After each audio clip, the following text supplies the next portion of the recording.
What's good, tea people? This is Denny from TDB, and I'm bringing you guys a very weirdly set InBetweenIsode, and I'm going to do a bunch of these in the coming month. And so I'm actually in Colombia, and I'm here with my good friend Andy. Hola. He's up right back here. And I'm just going to quickly walk you guys around the place because it's pretty sweet. Why not? So we'll do this as fast as possible. But we rented a 2-bedroom apartment here. We're just working. I brought a ton of tea with me. We're drinking great coffee and good wine and having a blast practicing our Spanish, or in Andy's case, learning it really fast. It's awesome. And so, speaking of coffee, really quickly, and we're gonna get to the tea, don't worry, because trust me, I have a lot of tea, okay, that I brought with me, and I brought some teaware, because you know you gotta bring that teaware. But what do we got here? Tolima. This is a medium fine, pronounced, a little bit fruity, and this is coming off of my kind of rough Spanish here.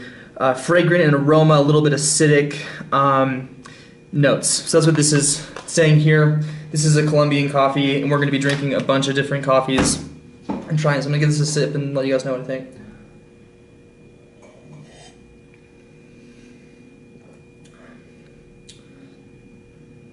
Oh my god, dude, it's so good.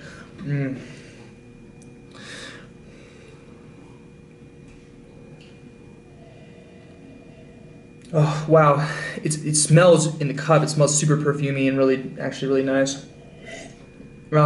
It's got kind of a little bit of an almond chocolatey vibe going on. Definitely right in terms of the acidity. So it's kind of like lemon juicy in that sense. Has like a nice little bite. It's nice and thin, brewed quite well. Well done, sir. Yeah, totally awesome. So let me know in the comments if you liked the little quick coffee review. If you don't, maybe I won't do it, but maybe I will again, just because I love coffee. Some of you guys out there only drink tea and don't drink coffee. That's totally cool. Super addicted, and I love it. So I would start my day out with a little bit of coffee, and it's a great treat to be able to drink some amazing coffee. So I'm gonna cut. I'm gonna come back, and we're gonna actually throw our hand in the box and drink some tea. And we're back. Got the bag. I'll pull out my tea. I even brought my tea cloth. Who am I? I'm all the way across the world, kind of. So we're just gonna. What do we got? Let's do this one. We have a 2011 non-Jian certified organic mushroom 2.0 ripe. Awesome. I love my ripes.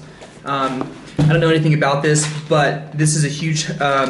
Shout out to Scott. In a bunch of these videos coming up are going to be huge shout outs to Scott from Yunnan Sourcing. Check him out. Check out his stuff.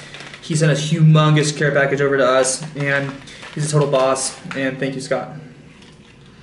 So you can actually see, because of the 2.0, you can actually see the curvature on the cake here. Let's see if I can get that maybe working a little bit better here. And yeah, let's give this a go. Almost.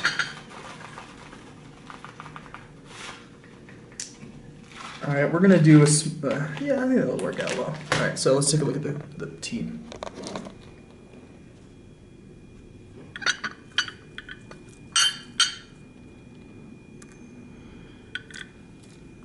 Cool. So let's give this a nice little brew. Let that hang out. Looks quite nice.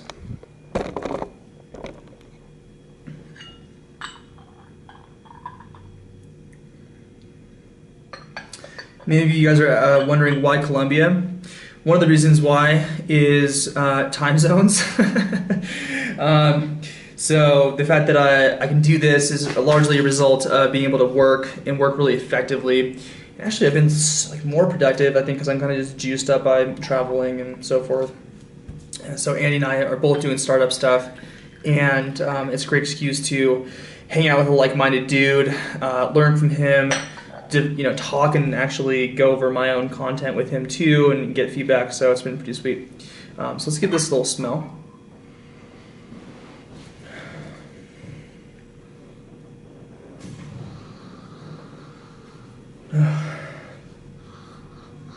Nice and sweet. Pretty standard smell actually. So not as much on the vanilla, but cherries for sure. Definitely fruity. And definitely earthy. Okay. And we're going to toss this off screen.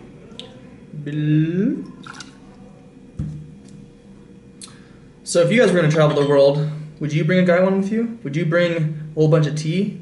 I was worried when I was bringing this stuff that I was going to get held up by customs because, it's like a box full of weird plant material, right? But I realized that it doesn't really make sense for a gringo to bring drugs into Colombia. Probably makes sense the other way around, right? So it ended up working out really well. I brought in some workout equipment too because I'm kind of crazy. So, but I'm gonna give this another couple of seconds here, just because I didn't feel like I got as much of the smell odor out of the that first rinse as I wanted. So I'm gonna agitate this a fair amount and give this a good second. And it's a good combination, probably like 3 big chunks and then a bunch of small leaves. So I'd say it's been about enough time. Who knows how long it's actually been? You guys do. You guys can watch. Beautiful, absolutely beautiful looking. Let's give this a smell and then I'll let you guys see it.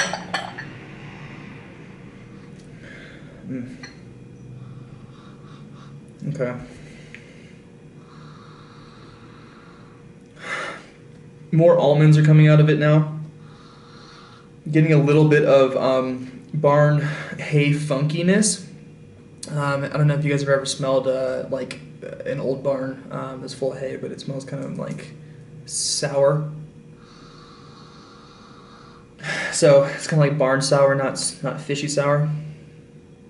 And it still has a ways to go. Still definitely nice and hard.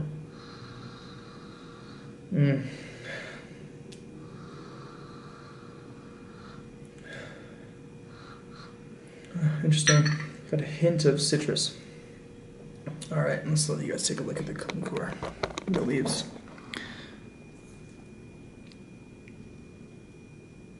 I love that. Gorgeous. And I'm just gonna play with my food here, so to speak. Really nice. And now the moment has come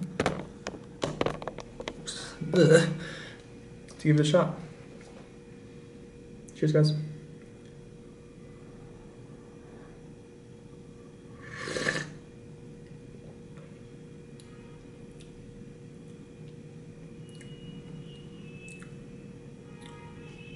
Whoa, that's all I have to say to this so far.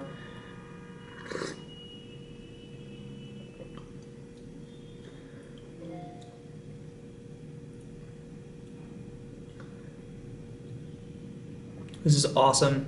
It's actually kind of bitter. And it has none of that vanilla sweetness, none of the cherry sweetness. Doesn't even really have much of almonds. It's still nice and light and thin. It actually has a little bit of rum molasses meets a little bit of bitter edge to it. It's not smoky, it's not floral, it's not fruity. It doesn't taste like roasted per se. Kind of like sweet barky, molassesy kind of stuff going on.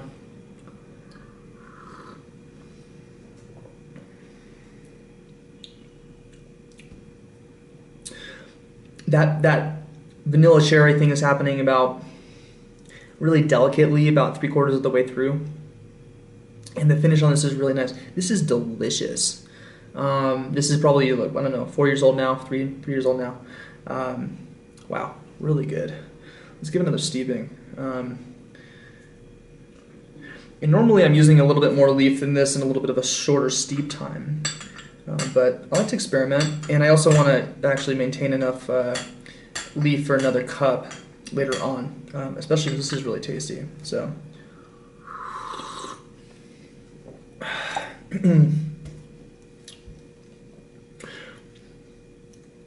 yeah, that vanilla thing is happening for sure.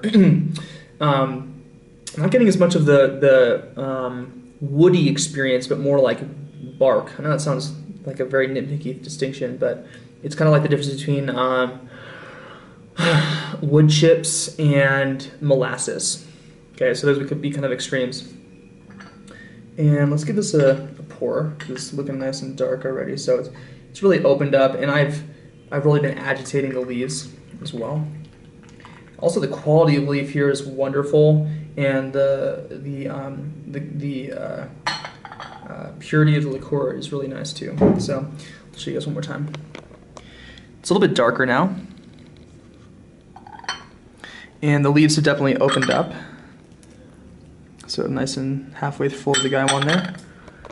And I brought a kind of a cool Gaiwan. It's a porcelain, and it's got kind of like a cool pattern on it. I don't know if you guys can see that very well. But let's give it a shot. Cheers.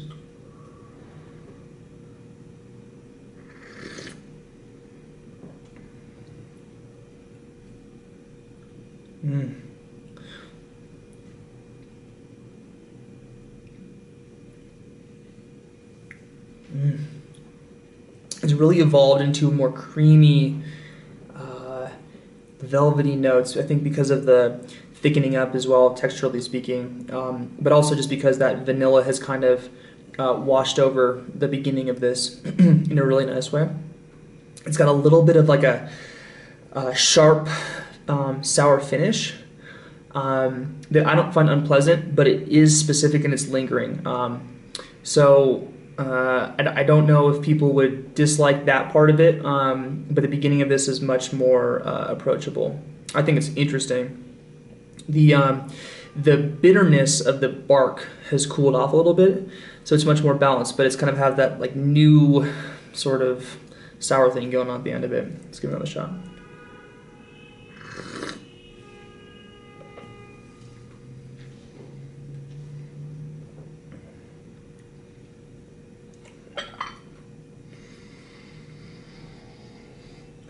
Yeah, it's interesting. Agitating in my mouth, I got a little bit more fruit, like kind of currants, kind of a vibe a little bit like cranberries. So sort of those sweet tart fruits going on in a really nice way. Getting a nice energy off of this too. This is really lovely. This is kind of a challenging ripe. I don't know if I would recommend this to everybody.